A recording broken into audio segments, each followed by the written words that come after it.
로마서 1장 11절로 15절까지의 말씀입니다. 내가 너희 보기를 심히 원하는 것은 무슨 신령한 은사를 너희에게 나눠주어 너희를 견고케 하려 함이니, 이는 곧 내가 너희 가운데서 너희와 나의 믿음을 인하여 피차 안위함을 얻으려 함이라.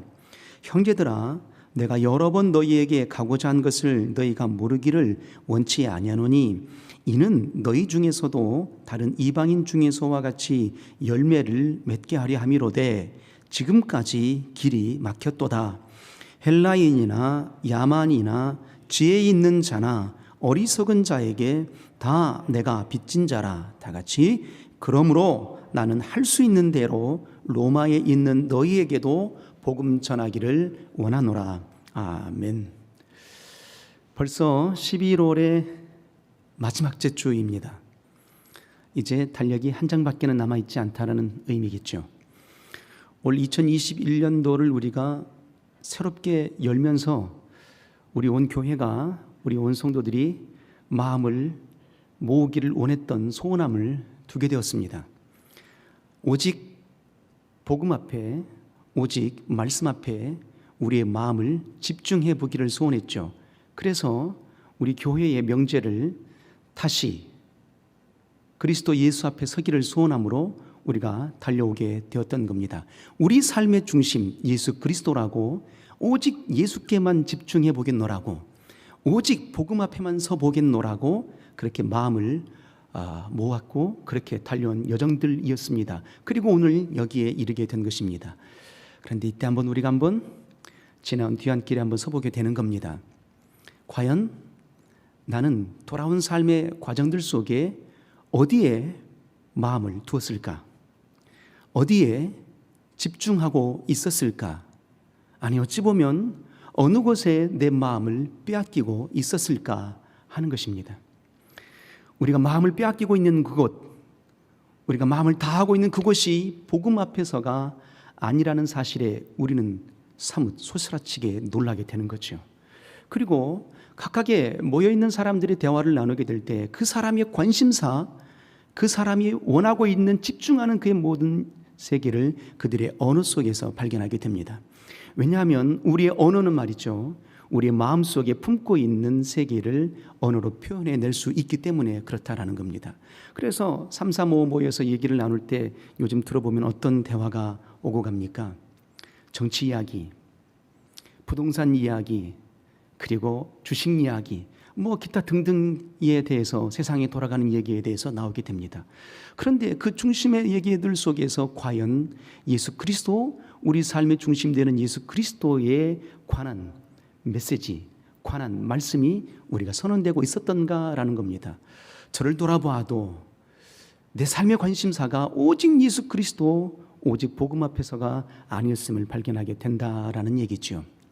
성경에도 이와 같은 맥락의 말씀에 대해서 우리의 관심사가 어디에 있는가에 대해서 성경은 아주 꼬집고 있습니다.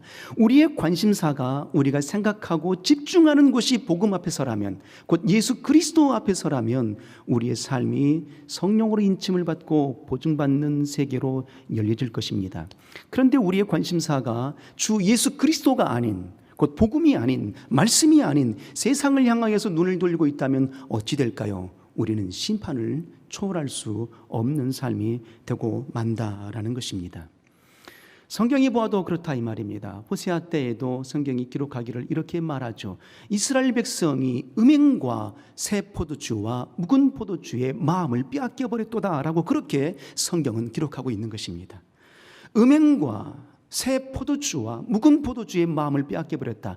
이걸 쉽게 풀어놓고 말하면 이런 겁니다. 그들의 관심사가, 그들의 원하는 마음의 모든 역사의 세계가 복음이 아니었다라는 겁니다. 하나님이 아니었다라는 얘기지요. 창세기에도 마찬가지입니다. 창세기 3장에 볼 때에 최초의 하나님께서 창세기 2장에 에덴 동산을 창설하시고 지으신 최초의 영적 존재 아담과 하와를 에덴 동산에 두었습니다. 그때에 아담과 하와는 하나님과 에덴 동산에서 친밀하고 오직 하나님께만 집중하는 믿음의 교제의 삶을 나누고 있었던 그때였습니다. 그런데 어느 날 뱀이 와서 하와를 유혹하게 됩니다. 동산 중앙에 있는 실과를 먹지 말라 하더냐 했던 겁니다. 내가 그걸 먹으면 너가 하나님처럼 될까 봐 먹지 말라고 했던 거야 라고 그렇게 유혹하게 되니까 그 유혹 속에 오직 하나님을 향하여만 집중하였던 그의 모든 세계가 유혹으로 넘어가게 됩니다. 그 유혹의 시각으로 동산 중앙에 있는 실과를 바라보게 되니 그때 어떻게 됩니까? 하나님을 향한 중심된 그의 시각이 이제 동산 중앙에 있는 실과를 보게 되니까 내가 저걸 먹으면 하나님이 될 수 있겠구나라는 시각이 펼쳐지게 되는 거죠. 그때부터서 동산 중앙에 있는 실과는 이렇게 보였던 겁니다. 보암직하고 먹음직하고 지혜롭게 할 만큼 탐스럽기까지 하더라 였던 겁니다. 비로소 타락의 시작이 열려지게 된 것입니다. 하나님께 집중하지 않게 되면, 복음 앞에 집중하지 못하게 된다면, 복음 앞에 설 수 없게 된다면, 우리의 관심사가 세상을 향하여서 눈 돌리게 되는 순간에 우리는 타락의 시작이 되고 마는 겁니다. 가룟 유다도 은 30세겔의 마음을 두게 되니 결국 예수를 팔아먹게 되었지 않았겠습니까? 안타까운 모습의 그대로였습니다. 결국의 말로는 어떤 거였습니까? 그 죄책감에 짓눌려서 결국 몸에 달아 자살하고 맙니다. 복음 앞에 선 자와 복음 앞에 서지 못한 자의 삶이 극명하게 구별되는 장면의 한 컷이다 이거죠. 우리의 삶의 모습은 어떤 삶으로 달려가야 될까요? 성경이 보니까 말입니다. 데살로니가의 성도들의 삶도 마찬가지였습니다. 데살로니가의 성도들의 삶이 말이죠, 잘못된 부활신앙으로 말미암아서 그들이 게을러졌고 아주 나태한 삶을 살아가게 됩니다. 이 모습에 우리 하나님이 한탄하사 이렇게 선언하십니다. 일하기 싫어하는 자 먹지도 말게 할지어다 라고 그렇게 선언하실 정도였던 겁니다.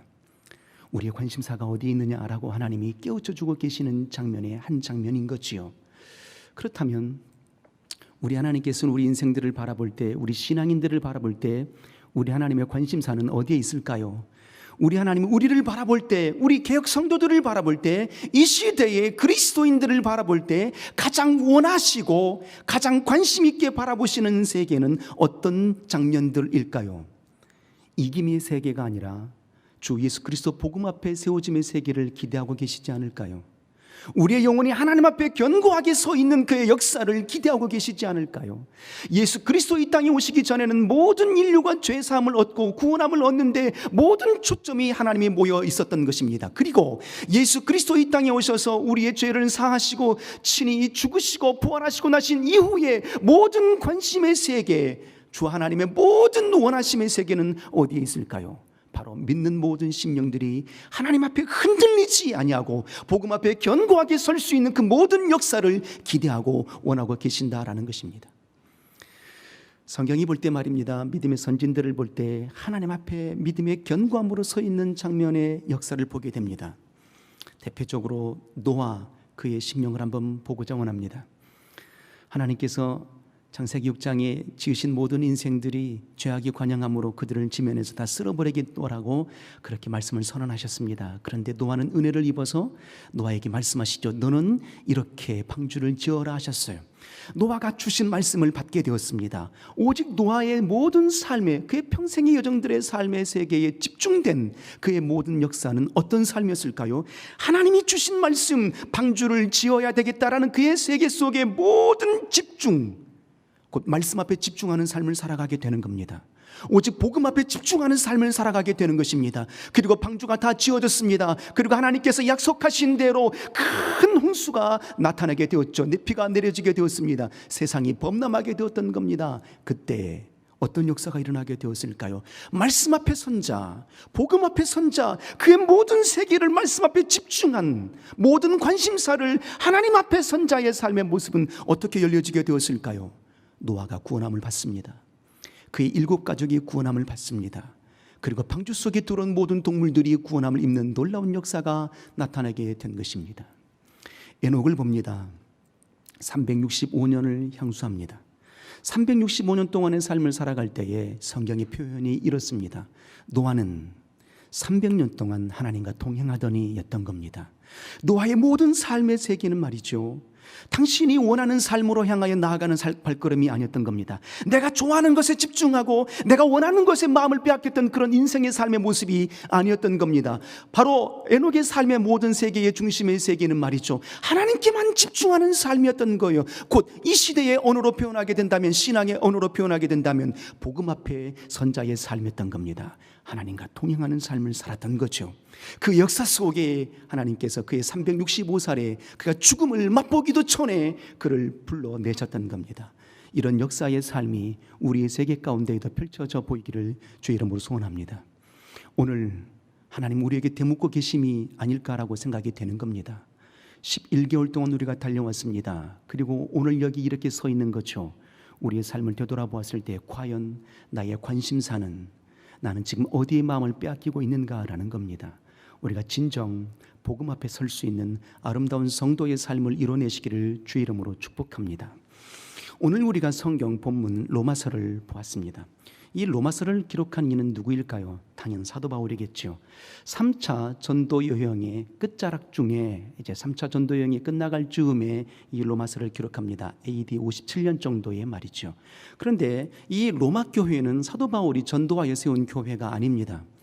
사도 바울이 전도하여 세운 교회가 아니고 로마 교회가 태동되는 역사의 배경을 보게 되면 하나님의 복음을 듣고 예수 그리스도의 복음을 듣고 그의 복음을 잃어버리지 않고자 소원함으로 흩어졌던 유대인들이 나는 이 복음을 붙들고자 원합니다. 나는 이 복음을 세우고자 원합니다. 나는 이 복음을 잊지 않기를 원합니다. 나는 이 복음대로 살아가기를 소원합니다라고 흩어졌던 유대인들이 모여서 세운 교회가 로마 교회였던 겁니다. 그러니까 로마 교회는 탁월한 리더가 없습니다. 탁월한 지도자도 없습니다. 그들끼리 모여서 복음을 지켜보겠노라고, 이 복음대로 살아보겠노라고 세웠던 교회가 로마 교회였으니까요.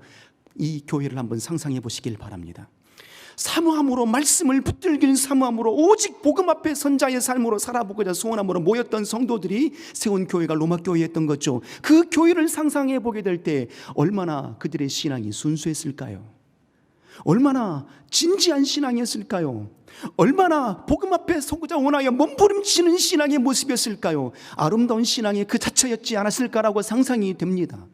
그 모습 그대로의 삶을 그들은 살아냈거든요. 어찌 보면 말입니다, 이 시대의 그리스도인들이 지향해야 될 교회가 어디냐, 이 시대의 성도들이 닮아야 될 성도의 모습이라면 어느 교회의 성도의 모습을 닮아야 될까라고 묻는다면 저는 당연 로마 교회의 성도들을 닮아야 됩니다라고 그렇게 선언하고 싶습니다. 사도 바울도 그들의 신앙을 칭찬하고 있거든요. 8절에 이렇게 그들의 신앙을 칭찬합니다. 첫째는 내가 예수 그리스도로 말미암아 너희 모든 사람을 인하여 내 하나님께 감사함은 너희 믿음이 온 세상에 전파됨이로다 했습니다. 너희의 복음이, 하나님이 주신 복음이 온 세계에 전파됨이로다라고 그렇게 증거하고 있는 게 아닙니다.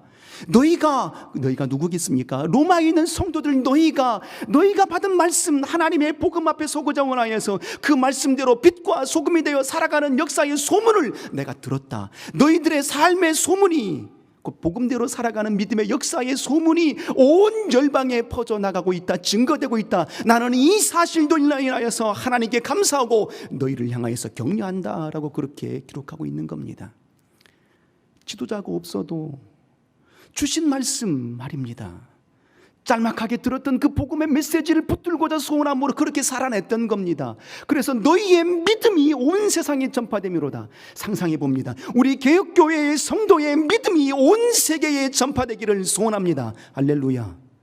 우리 예배당의 교회의 성도들이 말이죠, 우리 신결 예배당의 성도들이 말입니다, 이 본당 예배당 그리고 지예배당의 모든 성도들의 믿음의 소문이 빛과 소금의 역사대로 살아감으로 우리 하나님께서 보시기에 너희 믿음이 온 세계에 전파됨이로다라고 소문나는 교회, 이 교회가 바로 우리가 꿈꾸는 교회 아니겠습니까? 이 교회가 바로 우리 삶의 중심 예수 그리스도다라고 그렇게 선언하며 살아가는 삶의 모습이 아니겠습니까? 우리가 일궈내야 될 교회의 모습이 아니겠습니까?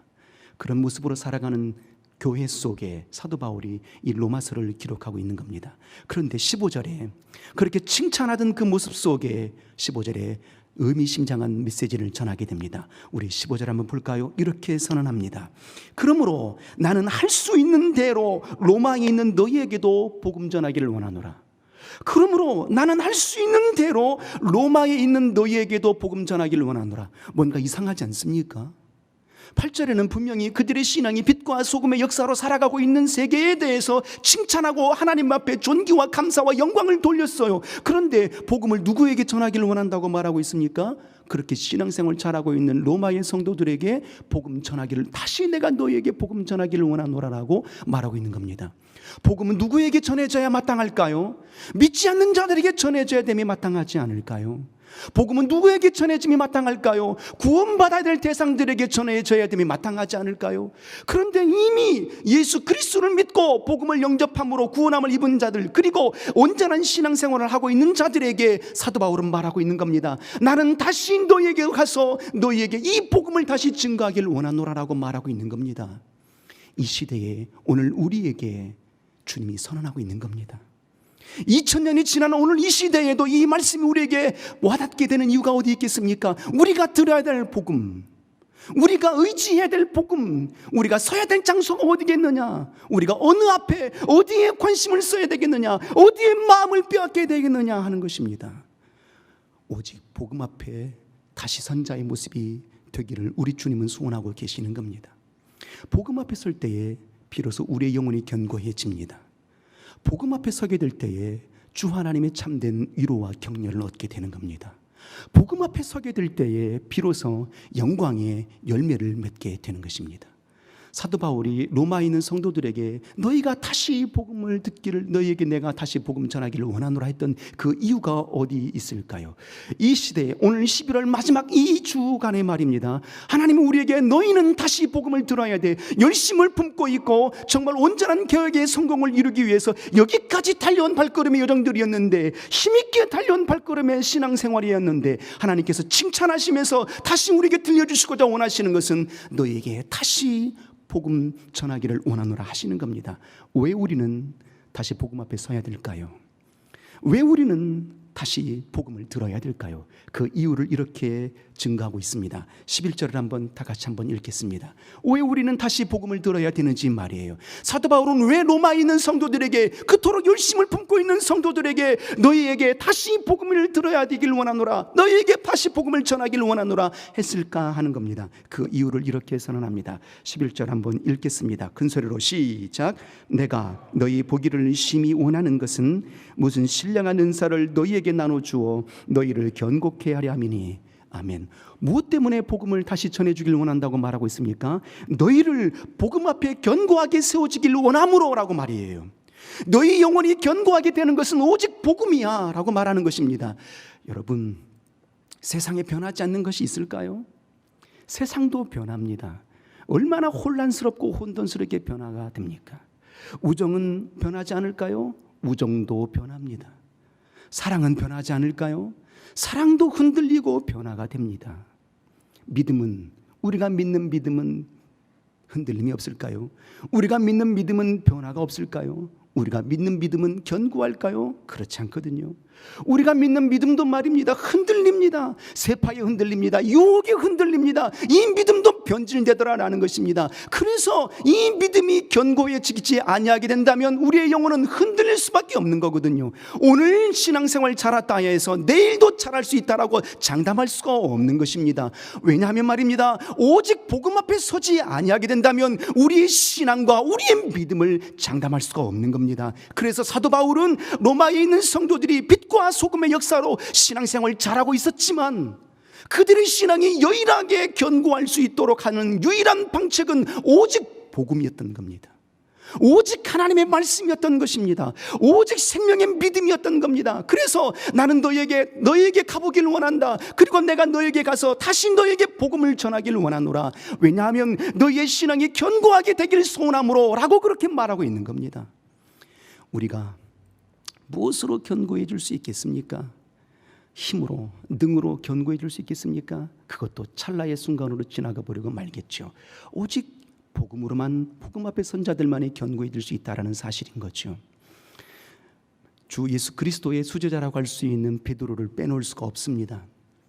베드로가 예수께서 겟세마네 동산에서 기도하시고 그리고 가야바 대제사장의 뜰에 이제 잡혀가게 됩니다. 베드로도 따라가죠. 그리고 가야바 대제사장들에서 주님이 어떻게 하시나 그걸 보았습니다. 그랬더니 모닥불 가운데 불을 쬐고 있는데 한 비자가 그렇게 얘기합니다. 당신도 그 당이라, 당신도 그와 같이 있었도다, 당신도 거기 있었도다 라고 그렇게 세 번의 질문 속에 베드로의 고백이 어떻게 나옵니까? 예수를 부정합니다. 그리고 세 번째는 저주하기까지 예수를 부정합니다. 그리고 달기 웁니다. 회개하죠. 참된 회개를 하게 됩니다. 그리고 예수 그리스도 죽으시고 무덤에 장사 지내게 됩니다. 그때 베드로의 모습이 어떤 모습이었습니까?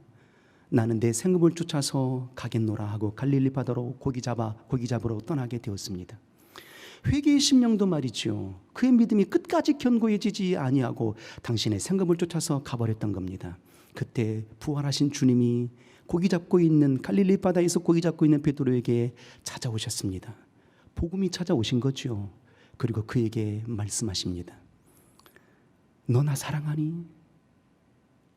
너 나 사랑하니? 정말 너 나 사랑하니? 라고 주님이 말씀하셨죠. 복음을 그에게 선언해 주었던 겁니다.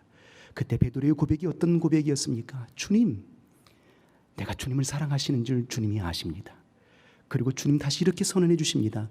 그렇다면 내 양을 먹여다오, 내 양을 쳐다오, 내 어린 양을 먹여다오라고 우리 하나님이 베드로에게 복음 앞에 설 수 있도록 하나님이 말씀하여 이루셨어요. 그 복음의 메시지를 들었던 베드로의 심령이 어떻게 변화를 보게 되는 것입니까? 고기잡이의 베드로가 아니었습니다. 이제 그의 복음 앞에 선 베드로의 역사의 세계는 말이죠, 영혼을 구령하고 하나님의 나라를 세워갈 수 있는 능한 그리스도 예수의 제자의 삶으로 나아가게 되는 것입니다. 흔들림이 없는 삶으로 나아가게 되는 거죠. 그의 관심사는 고기가 아니었던 겁니다. 그의 관심사는 자기의 육체가 아니었던 겁니다. 그의 오직 관심사는 복음 앞에 서였던 거죠. 그래서 결국 십자가를 거꾸로 짊어지고 살아가는 아름다운 이적의 삶을 되뇌게 되었던 겁니다. 우리의 삶은 어떤 삶이어야 되겠습니까? 우리의 삶도 마찬가지로 그와 같은 삶이 되어야 되지 않겠습니까? 일생에 우리의 삶이 주님이 원하시는 믿음의 삶으로 달려가야 되지 않겠습니까? 이런 삶이 되시기를 주의 이름으로 소원합니다. 제가 청년의 시절 때요, 앞이 보이질 않아가지고 말이에요, 내 인생의 진로는 어떻게 해야 될까? 나는 어느 방향으로 선택을 해야 될까? 어느 길로 가야 되는 게 정상일까? 너무 고민이 되고 힘든 가운데 내 영혼도 피폐가 되고 정말 흔들리고 그런 고통스러운 시절이 있었습니다. 그래서 하나님께 이렇게 부르짖었죠. 하나님, 제발 내 손을 좀 붙잡아 주소서. 내 길은 어느 길입니까? 제발 내가 흔들리지 아니할 수 있도록 내 손을 좀 붙잡아 주세요 라고 했더니 그 부르짖는 속에 하나님께서 내게 말씀하여 주신 장면이 있었습니다. 두려워 말라, 내가 너와 함께함이니라. 놀라지 말라, 나는 너의 하나님이 됨이니라. 내가 너를 굳세게 하리라. 참으로 너를 도와주리라. 내 의로운 오른손으로 너를 붙들어 주리라 라고 이사야 41장 10절의 말씀을 제게 들려주셨습니다. 그 말씀을 듣는 순간에 내 영혼이 다시 일어나게 되었고 오늘 여기 이렇게 서 있게 된 것입니다. 오직 우리가 흔들리지 아니할 수 있는 영혼의 견고함은 어디서 오는 것이겠습니까? 복음 앞에서만 가능한 것입니다. 예수 그리스도 앞에서만 가능한 것입니다. 우리의 영혼이 흔들리지 아니하고 요동치 아니하고 주만 바라볼 수 있는 삶의 역사의 모든 역사는 말이죠, 오직 말씀 앞에서, 복음 앞에 서야 되는 겁니다. 그래서 사도 바울은 로마에 있는 성도들에게 내가 다시 너희에게 복음 전하기를 원하노라 선언할 수 있었던 겁니다. 그리고 사도 바울이 그렇게 로마에 있는 성도들에게 복음을 증가하기를 원했던 또 다른 이유는 무엇일까요? 12절에 이렇게 선언합니다. 자, 12절도 한번 볼까요? 이렇게 말씀하십니다. 이는 곧 내가 너희 가운데서 너희와 나의 믿음을 인하여 피차 안위함을 얻으려 함이라 그랬어요. 안위함이 어떤 것이겠습니까? 위로와 격려를 의미하는 겁니다. 저들의 신앙생활이 말이죠, 탁월한 리더도 없이 그들이 모여서 열심으로 신앙생활하고 있습니다. 빛과 소금의 역사를 읽어내고 있는 겁니다. 정말 소망 중에 달려가고 있는 겁니다. 그때에 그들의 신앙생활 참 아름답게 신앙생활한다 할지라도 그들이 이면을 들여다볼 때 문제가 없을까요? 성도들이 모여있는 곳에 문제가 없을까요? 사람들이 모여있는 것에 힘듦이 없을까요? 문제가 있죠. 힘듦의 세계가 있을 거라 이 말입니다. 로마 교회도 마찬가지였습니다. 물론 보여지는 외견성으로 보여지는 것은 그들이 빛과 소금의 역사를 읽어내게 되므로 믿음의 소문이 나는 교회였지만 이면을 들여다보게 된다면 말이죠, 그들이 누가 세운 교회라고 했습니까? 흩어진 유대인들이 세운 교회라고 했지요. 그러니까 그 유대인들이 예수 그리스도로 개종한 사람들이라 이 말입니다. 그래도 개종은 했지만 여전히 율법주의가 남아있는 겁니다. 그리고 이방 사람들 중에 복음으로 이제 영접한 그리스도인들이 있었거든요. 그러니까 율법주의자들과 이방 사람들의 개종한 자들과 충돌이 있었던 겁니다. 내부적으로 그런 다툼이 있었던 거죠. 그리고 밖으로는 어떤 일들이 있었을까요? 심한 핍박과 모든 고통들이 있었던 겁니다. 안으로나 밖으로나 힘든 모습들이 담겨져 있는 거죠. 오늘 우리의 교회의 모습과 별반 다를 게 없더라 이 말입니다. 이때에 사도 바울이 그들을 향하여서 이 소식을 듣고 어떻게 메시지를 증거하고 있습니까? 사도 바울이 그들을 향하여서 너는 틀렸고 너는 맞았고 이렇게 판단을 내려줌의 장면이 아닌 것입니다. 오히려 어떻게 하고 있습니까? 너와 내가 다시 이 복음 앞에 안위함을 얻고자 원합니다. 다시 격려하고 다시 너희를 위로하고자 원합니다 라고 말하고 있는 겁니다. 그래, 너희 잘하고 있어. 흔들릴 수도 있고 그렇게 다툼도 있을 수 있어. 그러나 너희가 지금 신앙생활 정말 잘하고 있다. 너와 내가 같이 이 복음 앞에서 서로 위로하고 서로 격려하자라고 말하고 있는 겁니다. 오늘 우리에게 필요한 게 뭘까요? 복음 앞에 선 있는 우리 모든 심령들 위해 필요한 게 뭘까요? 여기까지 달려오시느라 정말 고생하셨습니다. 정말 애쓰셨죠. 당신이 곁에 있어서 제가 힘을 낼 수 있었습니다. 당신이 곁에 있으므로 내가 든든하게 이 교회에 몸을 담고 있을 수 있었습니다. 정말 감사합니다라고 서로가 서로를 위로하고 격려해 줌이 필요하지 않겠습니까? 서로가 서로를 향해서 너 그것밖에 못하니? 너 왜 이렇게 못하니?라고 정죄함이 아니라 말이죠. 격려해 주고 위로해 주게 될 때 얼마나 큰 힘이 일어날 수 있겠습니까?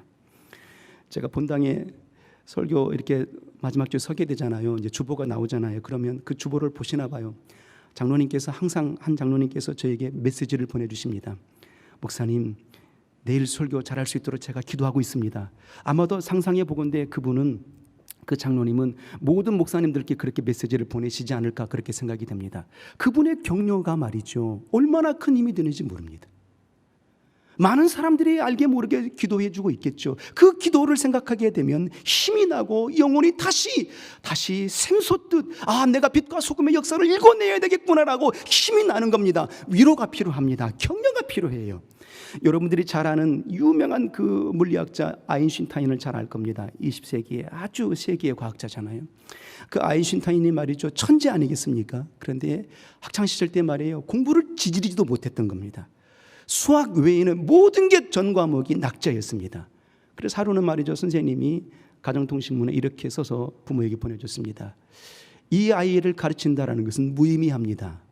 공부를 가르친다라는 것은 무의미합니다. 다른 길을 찾아보는 것이 좋겠습니다 라고 그렇게 가정통신문을 보냈습니다. 어머니가 그 통신문을 받아볼 때 얼마나 마음이 무너졌을까요? 화도 나지 않을까요? 왜 이렇게 내 자식은 못났을까라고 속상할 법도 합니다. 그런데 그의 아인슈타인 어머니는 화내지 않습니다. 오히려 그 아들을 격려해 줬습니다. 아들아, 너는 다른 이들과 다르다. 너는 특별하다. 너는 큰 일을 할 수 있다 라고 격려해 줬거든요. 그래서 결국 그가 어떻게 됩니까? 그 위로와 격려 속에 말이죠, 기죽지 않음으로 어떻게 됩니까? 바로 상대성 이론이라는 정말 가장 위대한 발견을 해내는 역사의 과학자가 되었던 거죠. 우리에게 필요한 것은 위로입니다. 격려입니다. 사람의 위로도 큰 힘이 되는데 전능자께서 우리를 위로해 주신다면 얼마나 놀라운 역사가 일어나겠습니까? 오늘 복음 앞에 서게 될 때에 주님은 큰 산으로, 주님은 큰 바다로 우리를 품어주실 겁니다. 위로해 주시고 격려해 주시는 겁니다. 그러므로 범사에 복음 앞에 선 자의 삶이 되기를 주 이름으로 소원합니다. 마지막으로 성경 한 절 읽고 마치도록 하겠습니다. 13절입니다. 다시 복음을 들어야 될 그 이유를 이렇게 선언합니다. 13절 한번 읽어볼까요? 시작. 형제들아, 내가 여러 번 너희에게 가고자 한 것을 너희가 모르기를 원치 아니하노니 이는 너희 중에서도 다른 이방인 중에서와 같이 열매를 맺게 하려 함이로되 지금까지 길이 막혔도다. 무엇입니까? 열매를 맺게 하고자 원함이었던 겁니다. 그 열매가 어떤 열매였을까요? 복음의 열매였겠죠. 의의, 기쁨의, 행복의 열매였을 것입니다. 신앙생활하면 매일처럼 행복하십니까? 매일처럼 행복하지는 않습니다. 곤란스럽고 힘듦의 역사가 펼쳐져 있거든요. 그러나 우리의 영혼은 하나님의 말씀을 감당해낼 때에, 복음 앞에 서게 될 때에 행복하고 기뻐하고 즐거워하는 거지요. 행복한 의의 열매가 맺어지게 되는 것입니다.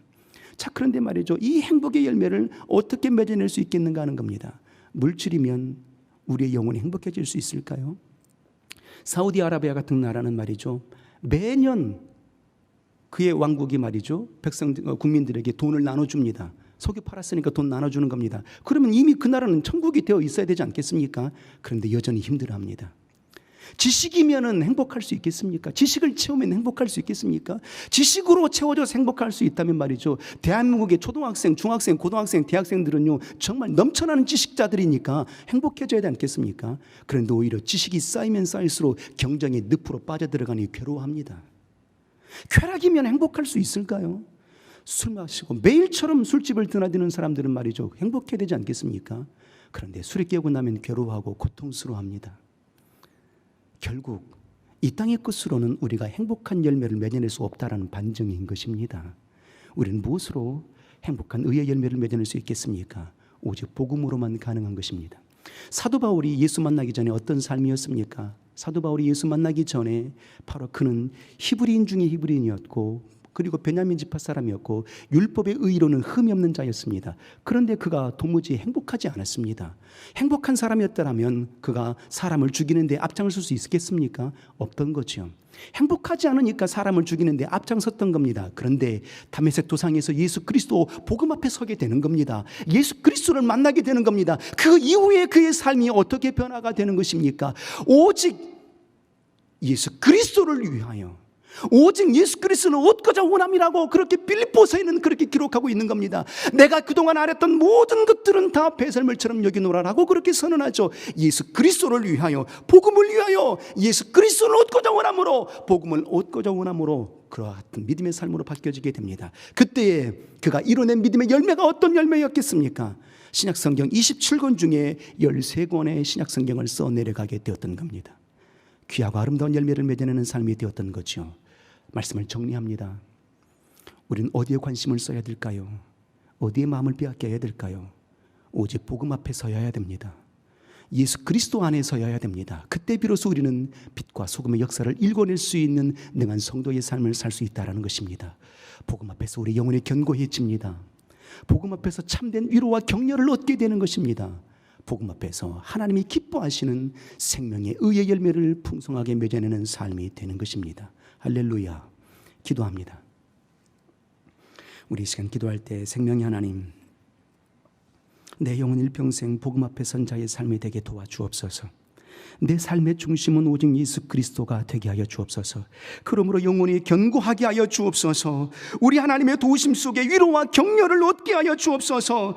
풍성한 생명의 의의 열매를 맺을 수 있는 오직 복 있는 심령 되게 하여 주옵소서 하고 우리 통성으로 기도합니다. 하늘의 하나님,